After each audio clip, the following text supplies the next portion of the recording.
Hello and welcome to Robin Minds. My name is Hero Daniels. Many thanks for joining us.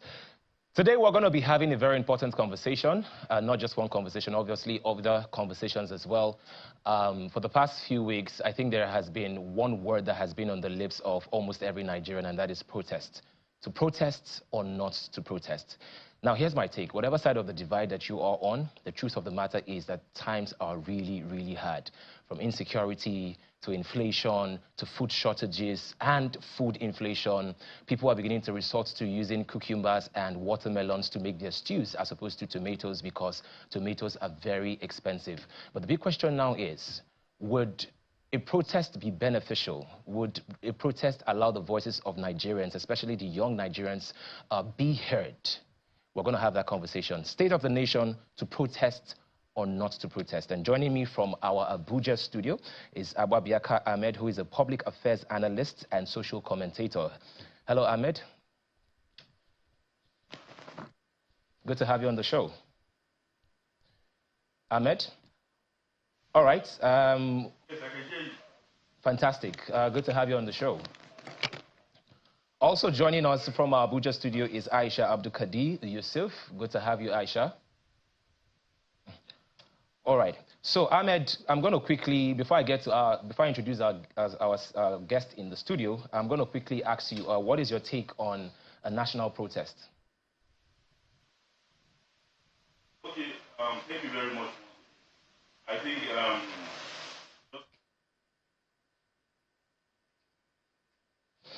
All right, I'm going to connect with you, Ahmed, very soon.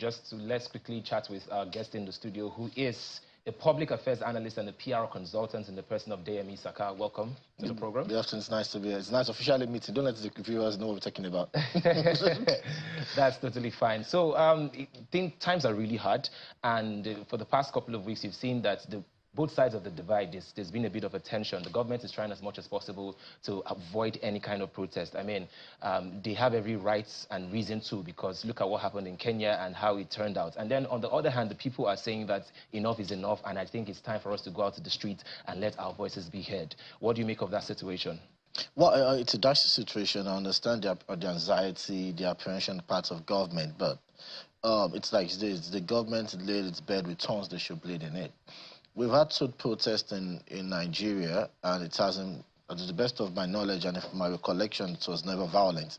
The first one was the NSAS, where the Ojota ground was more like a carnival. And I need to put this out there and to correct this. Oh, you mean the Occupy Nigeria? The Occupy Nigeria, okay, by Enough is Enough group. And the NSAS, which they probably, a lot of them are engaging the argument or building their sentiments on, is it's a representation of facts. It's a promotion of falsehood, and insulting the collective intelligence of Nigerians. And I'll tell you why. So Babajide Olusola Sanwo-Olu, the governor of Lagos State, declared a curfew. The protest was peaceful and was coordinated even without any form of leadership. And the few attempts we had at some record that to turn the protest violent was by quote and unquote people that could be said to be sympathizers of the government of the day. There's a popular picture in circulation. It hasn't been pulled down. The guy was appropriately identified as OSHA, brandishing the cutlass, approaching protesters at Alausa.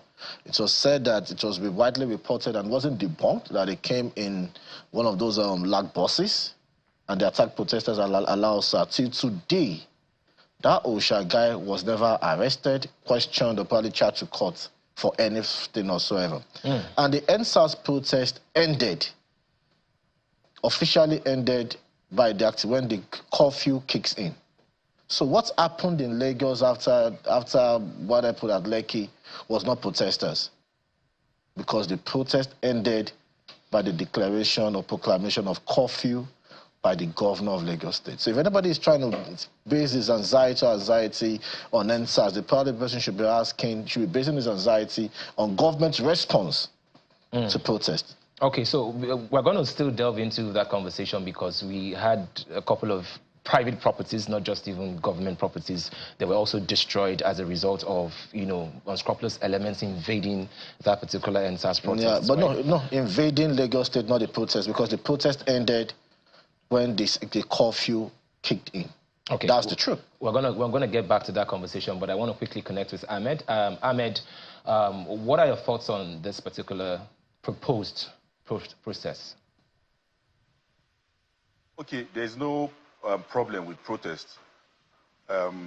Every citizen have that fundamental right, as guaranteed by our constitution, to participate in protest, to demand for their rights in a peaceful and coordinated manner, so in such a way that it would not infringe on the rights of others who perhaps have a separate leaning ideologically with those that are protesting. So I think the proposed protest, as it's been branded, is faulty because of the recent experience of the NSAS that we had. You see, this thing about people comparing protests, and when you now ask that, well, who are those carrying out, who are those protesting? The narrative out there is that every Nigerian, everybody is hungry. Yes, we are hungry, everybody is angry, but we have different means or different idea about how the issues should be addressed or how government should be engaged. Now we have seen flyers about those that are trying to promote this, the promoters of this protest, and it's coming in a manner with which their identities are obscured. When you now go further to ask, who are the real people, who are those promoting this thing? They say it is hunger, it is hardship, it is this, it is that. The same narrative, the same formula that came with NSAS. You know, when people talk about protest, we started, I was one of those who participated in the first, second, third, fourth day of the protest. The Alausa that the other guest was talking about, I was one of those that were there from the first day. I go there, go home, resume back, and, you know, and consistently, until a whole lot of things started coming in. People started bringing all sorts of ideas, to the extent that some people, because of lack of coordination, started getting the ideas that there is some certain buildings, they started sharing some certain buildings amongst themselves, properties, estates among themselves, that, wow, when this protest now gets to an end, when they succeed eventually in carrying out the protest, or to the logical conclusion, according to how they were being told, that a certain person is going to own the Ikeja City Mall, another one said he's going to own that building that was housing LIRS. You know, those were just things, just to get a feeler of the ideas of those that are participating in the process. So the lack of leadership in any kind of protest, I've seen where people are saying, at a certain point, people like Wole Soyinka and some other people participated or organized protests. Yes, those were protests that had people with identity. We could identify leaders. We could identify leadership. Nobody should be scared or preempt government on whether they are going to attack or persecute anybody for participating or leading a protest.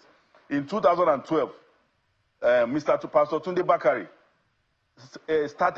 led the protest, the protest then, with a group called Save Nigerian Group, with an organization called Save Nigerian Group. He was everywhere promoting the protest through that group.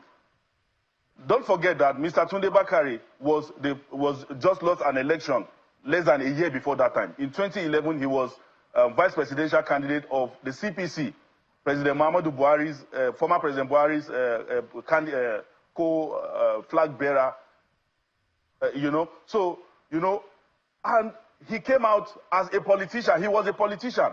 Nobody persecuted him. He led the protest to a logical conclusion. If anything had happened to him, then I'm sure a whole lot of Nigerians are going to rise up and face the government or whoever persecutes him or molests him at that point. So, Ahmad, there are several points that you have made. Yeah, sorry to interrupt you. There are several points that you have made, and I would really want to, like, you know, I want you to shed more light on those points, but I need to, you know, have another view of the conversation with our guest in studio. So I'm going to get back to you, and I'm going to have some follow-up questions based off of what you just said. So how do you react to all of the things you said? Some of the key points that Ahmad made was... the logical conclusion of the Save Nigerian Group protest was the military intervention as ordered by former President Goodluck Jonathan.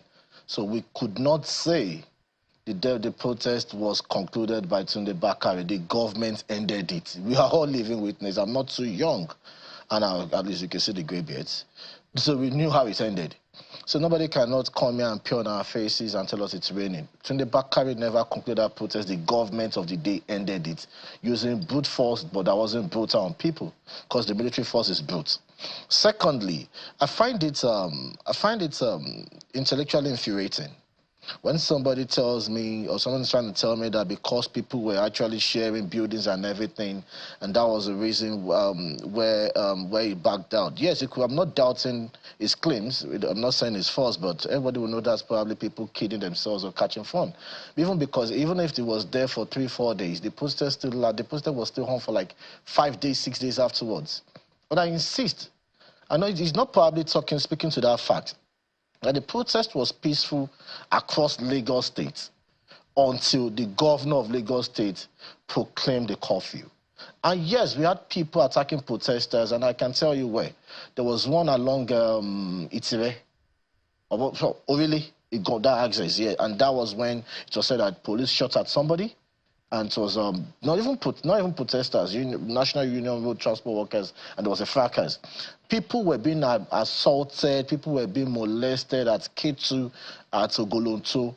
Where the flashpoints of the protest, the government of the day did not request, because we have to speak to that request at Lekki. Because to some of us that knows our military, we bring a military to into urban conflict resolution and what have you. The commander-in-chief don't deploy in a democracy.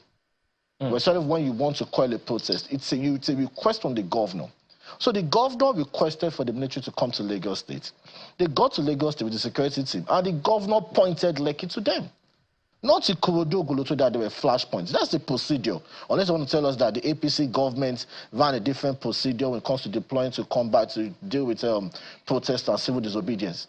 In a normal thing, the governor of the state needs to request, and the president will deploy. So I haven't put that out there. Let it be said and be accepted and acknowledged that the NSAT protest is giving these people anxiety. And it's not even the NSAT that's giving them anxiety. It is Kenya. Because they're scared. And yeah, probably if any national security advisor telling you that this protest might snowball into anarchy, he's right.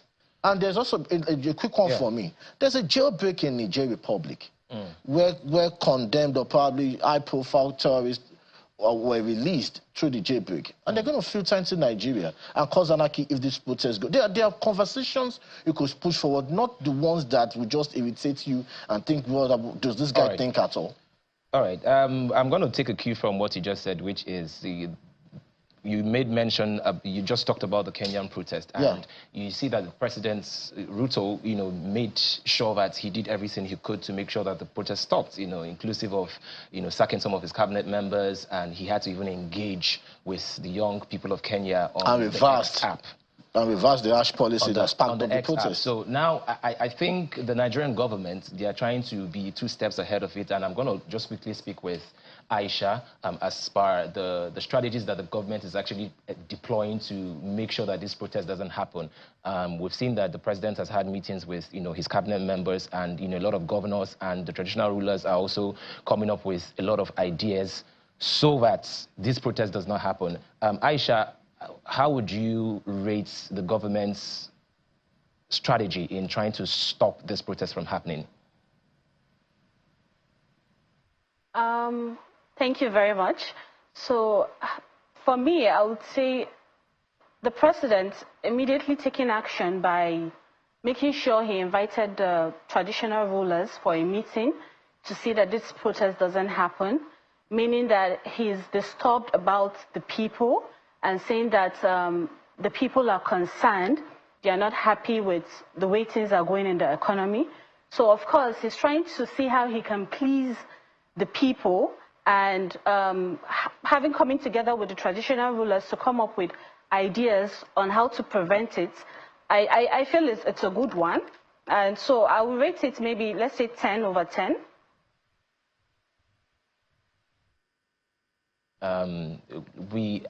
In fact, driving down to the studio, there was this mad scarcity, fuel scarcity. I couldn't even get fuel to actually put in my car, right? A lot of Nigerians are truly suffering.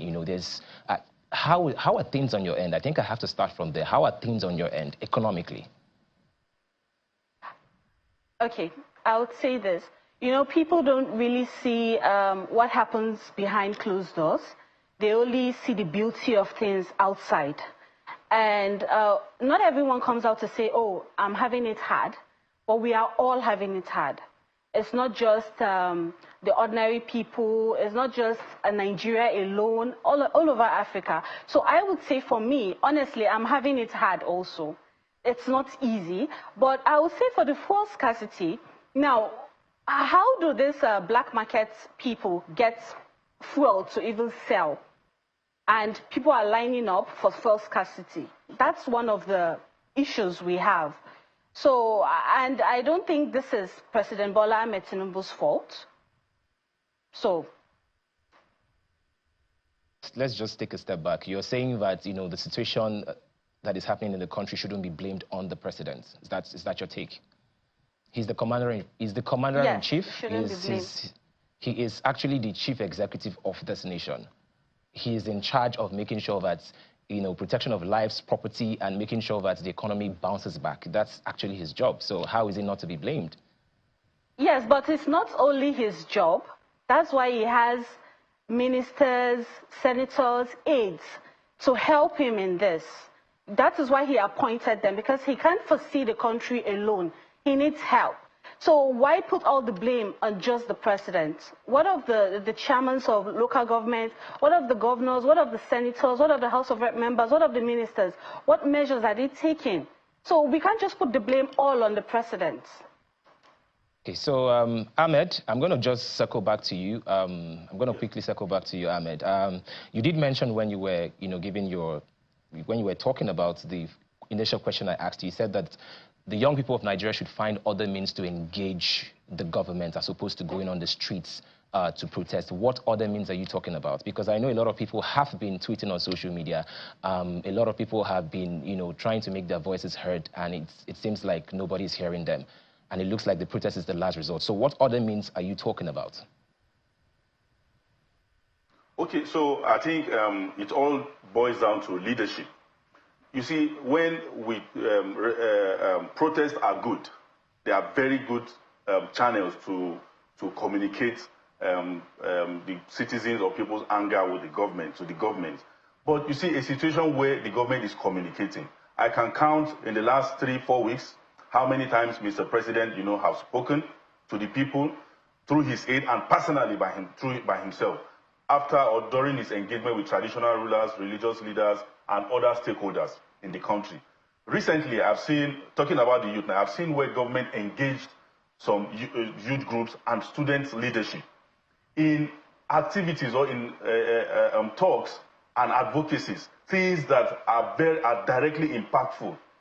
Talking about the grants and some other loans, soft loans, you know, that has to do with the empowerment of the youth, one of the cardinal objectives that the protest intends to achieve. So, you know, when we come to this, a lot of people are not getting the message, or they are not communicating, they are not intending to communicate, because there is a group, there are certain hands behind the scenes that are directing some kind of narrative behind the scenes on social media. Unfortunately, you know, bad news travels. A lot of these stakeholders go ahead and, you know, they want to capitalize on the anger, the hunger, and the hardship on the country. This government has stayed just 1 year out of 4. It is important that we know this, that it's just 1 year out of 4, and a lot of reforms have happened. There is a lot that has gone on. You know, when some people said that the president mentioned the subsidy is gone the first day in office. If the president had not mentioned that, the government will have been borrowing 400 billion every month to subsidize petrol. Ahmed. That couldn't have been sustainable. Ahmed. Yes. Yes, I understand. Yes, I understand that you're well versed with what the government is actually doing to, you know, sort of make everybody calm down, especially the young people. But you did make a statement. You were like, the president has been, you know, speaking through, of course, his ministers and, you know, all the other elected officials. Is there a reason why we haven't had a national address from the president himself? speaking heart to heart to Nigerians? Because, you know, you just also made mention of the fuel subsidy. When the president actually announced that fuel subsidy gone, we understood the sacrifice that we're getting into.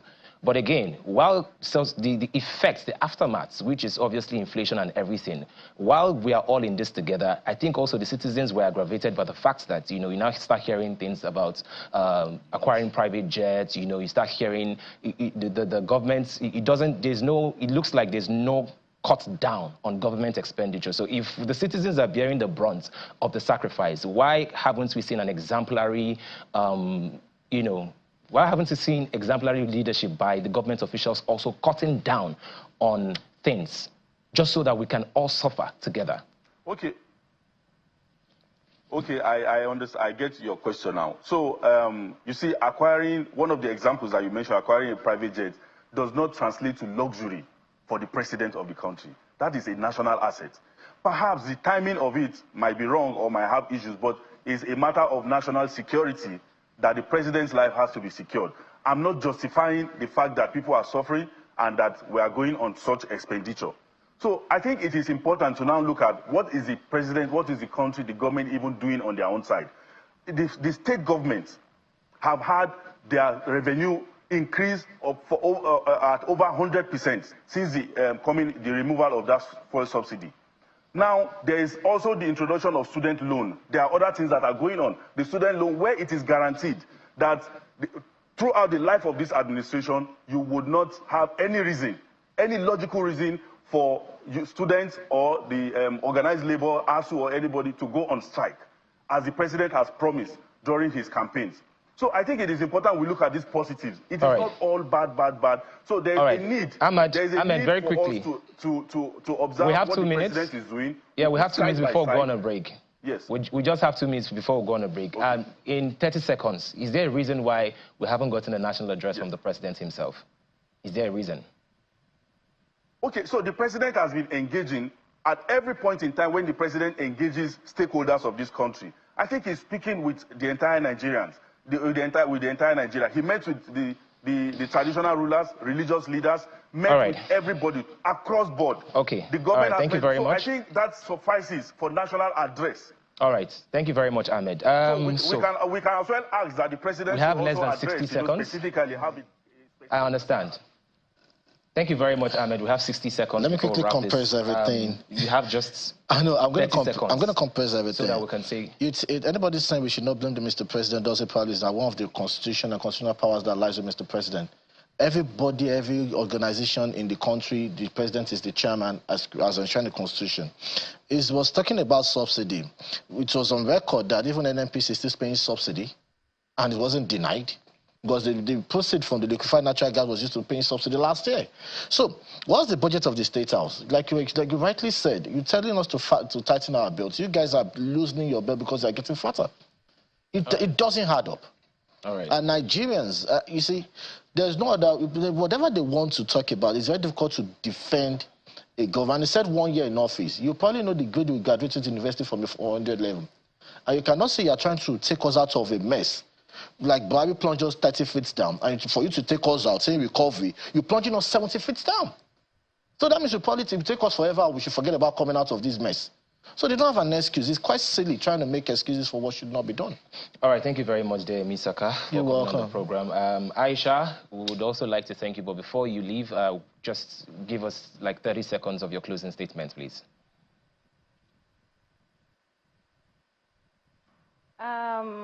Okay. For one, I would love to plead with my fellow Nigerians and youths.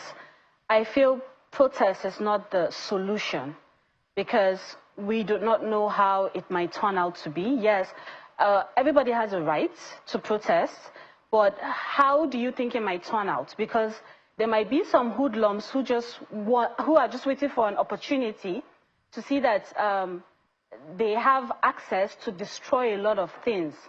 So I beg fellow Nigerians to please, why not let's find another way to tackle these issues rather than having a protest. Thank you very much, Aisha, and thank you, Ahmed, for coming on the program. Robin Mind continues after this break. Stay with us.